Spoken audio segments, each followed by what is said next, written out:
আমাৰ কাৰণে এটা আনন্দৰ দিন, স্মৰণীয় দিন। মই সকলোকে আকৌ এবাৰ শুভেচ্ছা জনাম আৰু আজি ঘৰত গৈ নিজৰ ভাইটি ভণ্টিক সকলোৱে ক'ব লাগিব যে আজি আমি এপইণ্টমেণ্ট লৈ আহিলোঁ আৰু অহা 2 দিনত মামাই নতুন এডভাৰটাইজ দিব, গতিকে আমি দৌৰা কাম চলাই থাকিব লাগে।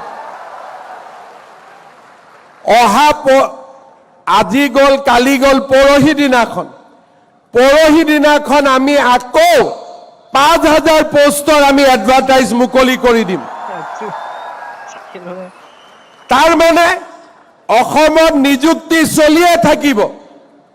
আজি আমি পালো, ঘৰত গৈয়ে ভাইটিক কম যে আজিৰ পৰা তই দৌৰিব আৰম্ভ কৰ, কাৰণ এডভাৰটাইজ আৰম্ভ হৈ গ'লেই।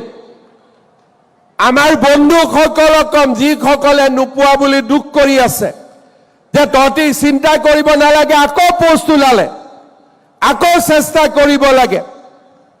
আৰু অহাবাৰ ইলেকশ্যনৰ পিছতো 1 লাখ গৈ 2 লাখ পাই যাবগৈ, আৰু কিমান আগুৱাই যাব